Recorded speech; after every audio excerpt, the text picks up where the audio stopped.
भक्तों राधे राधे, जय श्री कृष्ण।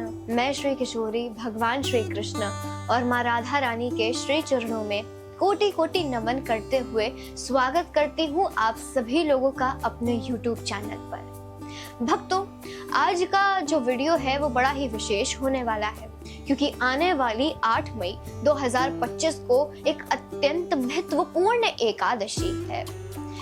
तो जब युधिष्ठिर महाराज भगवान श्री कृष्ण से ये पूछते हैं कि हे योगेश्वर भगवान श्री कृष्ण, वैशाख माह की शुक्ल पक्ष की एकादशी का नाम बताएं, इसकी कथा सुनाएं, इसका व्रत कब करना होता है, इसका पारण कैसे करना होता है, मुझे इसके बारे में हर एक चीज जाननी है, तो कृपया करके आप मुझे इसकी कथा सुनाएं।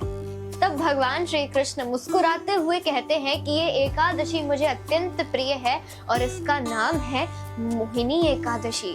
इसी दिन जब समुद्र मंथन हुआ था तो दैत्यों से अमृत का कलश बचाने के लिए और उसे देवताओं तक पहुंचाने के लिए मैंने मोहिनी अवतार लिया था। तो जो भी भक्त इस दिन इस व्रत कथा को सुनता है और श्रद्धा भक्ति पूर्वक व्रत करता है, उसके सभी पापों का नाश हो जाता है और उसके समस्त दुखों का निवारण भी हो जाता है। तब भगवान श्री कृष्ण युधिष्ठिर महाराज को बताते हैं कि त्रेता युग में जब मैंने श्री राम का अवतार लिया था, तब यही प्रश्न मैंने अपने गुरु महर्षि वशिष्ठ जी से पूछा था कि एक ऐसी कथा के बारे में या एक ऐसे व्रत के बारे में बताएं जो मनुष्यों के समस्त पापों का नाश कर दे और दुखों को दूर कर दे। तब वशिष्ठ जी कहते हैं कि आपने जन कल्याण के लिए एक बहुत ही अच्छा प्रश्न पूछा है।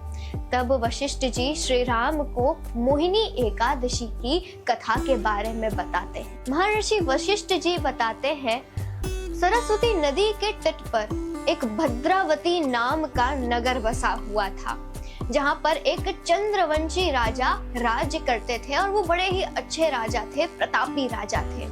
उनके राज्य में एक बड़ा ही धनी वैश्य रहता था। उसके पास धन धान की कोई कमी नहीं थी, लेकिन वो फिर भी विष्णु भगवान का अनन्य भक्त था, सेवा कार्यों में आगे से आगे बढ़कर रहता था। उसकी 5 संतानें थी।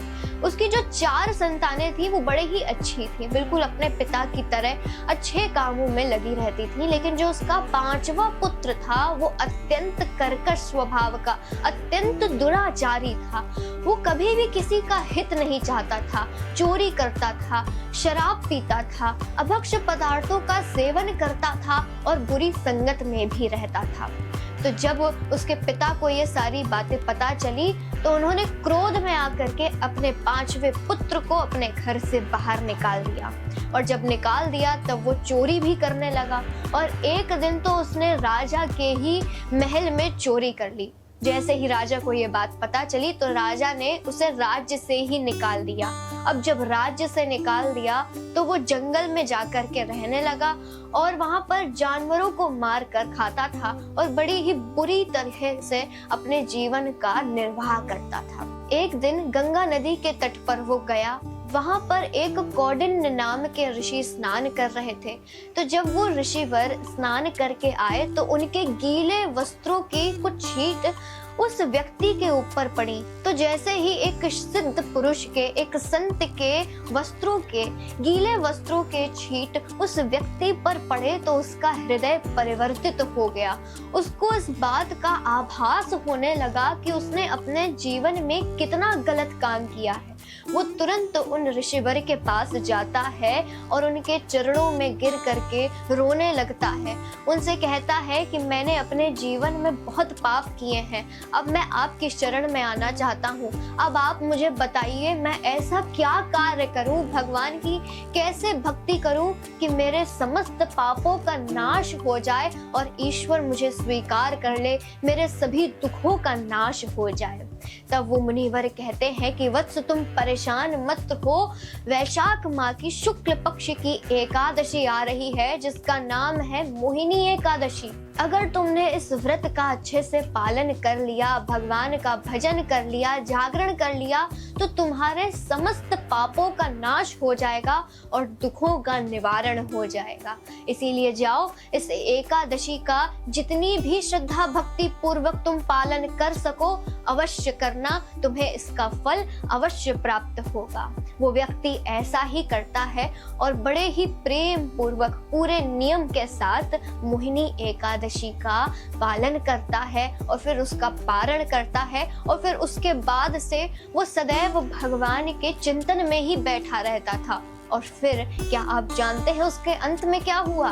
उसके अंत में हुआ ये कि जब उसने अपने इस पंच भौतिक शरीर को त्यागा, तब वो स्वयं गरुड़ पर बैठ करके विष्णु लोक को प्राप्त हो गया।